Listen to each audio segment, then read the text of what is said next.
షెడ్యూల్ని కొట్టేసింది కదా దాని మీద ఈరోజు ఈ రాష్ట్ర ప్రజలకి సుదినం.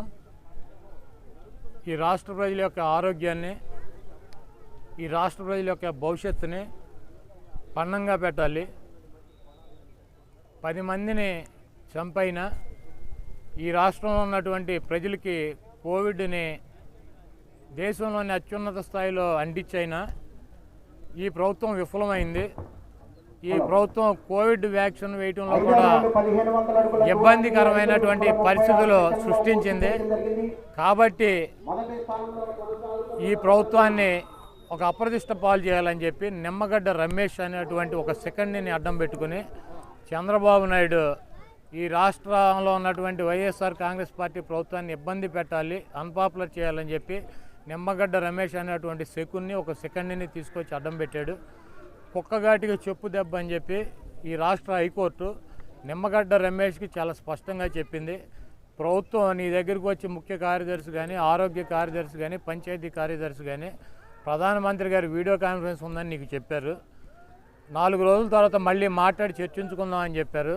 ఒకవేళ కోవిడ్కి కనుక వ్యాక్సినేషన్ ఇవ్వాల్సినటువంటి పరిస్థితి ఉంటే ఎంప్లాయీస్కి ట్రైనింగ్ ఇవ్వాల్సినటువంటి అవసరం ఉంది. ఫస్ట్ లైన్ వారియర్స్ పోలీసులకు కానీ, ఆరోగ్య శాఖ సిబ్బందికి కానీ, లేకపోతే ఎంప్లాయీస్ టీచర్స్ కానీ, ప్రజల్లో నిత్యం ఉండేటువంటి వీళ్ళందరికీ, అదేవిధంగా పెద్దలు అంటే 60 సంవత్సరాలు దాటినటువంటి వృద్ధులకు కానీ వ్యాక్సినేషన్ ఇవ్వాలి. 1, 2, 3 టీకాలు కూడా ఇవ్వాలన్నారు. దీని మీద ఒక అవగాహన వస్తుంది. ఇవన్నీ కాకుండా ఎన్నికలు పెట్టాలని చెప్పి నువ్వు నిర్ణయం తీసుకోవటం తప్పుడు నిర్ణయం.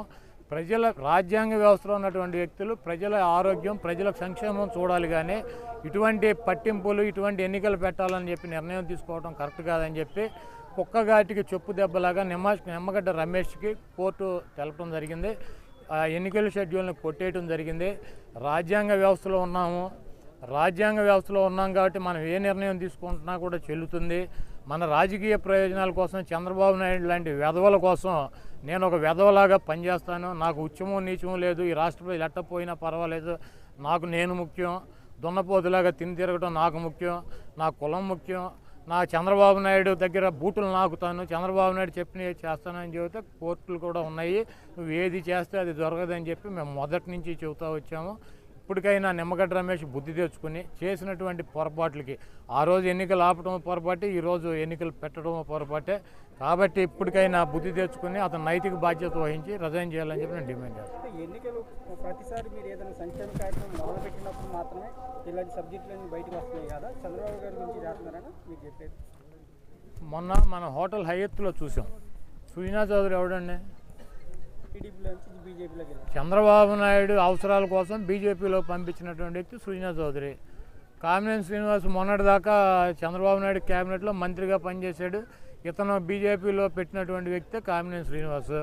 వీళ్ళందరితో సమావేశం ఏర్పాటు చేసి హయత్ హోటల్లో ఈ ప్రభుత్వాన్ని ఎలా భ్రష్టు పట్టించాలి, ఈ ప్రభుత్వాన్ని ఎలా ఇబ్బందులు పెట్టాలి, ఈ ప్రభుత్వంలో సంక్షేమ కార్యక్రమాలు కానీ, అభివృద్ధి కార్యక్రమాలు కానీ అడ్డం ఎలక్షన్ కమిషన్గా ఎలా అడ్డం పెట్టాలి, ఇవన్నీ కూడా అతను ట్రైనింగ్ ఇచ్చి పూర్తిగా రాష్ట్ర ప్రజలకు తెలుసు. చంద్రబాబు లాంటి వెధవులకి, చంద్రబాబు లాంటి వెన్నుపోటుదారులకి, చంద్రబాబు లాంటి కుట్రదారులకి, చంద్రబాబు లాంటి ఉద్యమం నీచులైనటువంటి వెధవలకి ఈ నిమ్మగడ్డ రమేష్ లాంటి వెధవ తోడయ్యి ఈ కార్యక్రమాలు చేస్తున్నాడు. తప్పకుండా ఇప్పటికైనా నిమ్మగడ్డ రమేష్ బుద్ధి తెచ్చుకొని రిజైన్ చేయాలని చెప్పి నేను డిమాండ్ చేస్తున్నాను. లేకుండా ఇటువంటి తప్పుడు నిర్ణయాలు తీసుకుంటే ఈ రాష్ట్ర ప్రజలు నిమ్మగడ్డ రమేష్ని ఎమ్మడిపడి కొట్టేటువంటి పరిస్థితి ఉంటుంది. నిమ్మగడ్డ రమేష్ గారు దేవాలయ సందర్శనకు వచ్చి కూడా టీడీపీ సభ్యులు కొంతమంది కలిసి సన్మానాలు చేస్తే చేయించుకున్నారు కదా, ఇతను టీడీపీ సభ్యులే కదా భావిస్తున్నారు మీరు? నేను చెప్తున్నా కదా, మార్చి 31 రిజైన్ అయితే ఏప్రిల్ 1వ తారీఖున తెలుగుదేశం పార్టీలో చేరతాడు. ఇతనికి పదవీ కాంక్ష, పదవిలో గబ్బిలంలాగా ఏలాడాలి. రేపు మార్చి 31 కనుక పదవి అయిపోతుంది కాబట్టి ఇతను నెక్స్ట్ తెలుగుదేశం పార్టీలో చేరాలి. చేరినప్పుడు చంద్రబాబు నాయుడికి అనుకూలంగా చంద్రబాబుని ఇచ్చినటువంటి స్క్రిప్టుల్ని, చంద్రబాబు ఇచ్చినటువంటి ఎలక్షన్ షెడ్యూల్ని కనుక మనం చదివినట్లయితే రేపు చంద్రబాబు నాయుడు ఏదైనా మంచి పదవి ఇస్తాడు, నన్ను మళ్ళీ ఏదో ఒక పదవిలో కూర్చోబెడతాడు. కాబట్టి చంద్రబాబు నాయుడు దగ్గర కుక్కలాగా పనిచేస్తున్నాడు.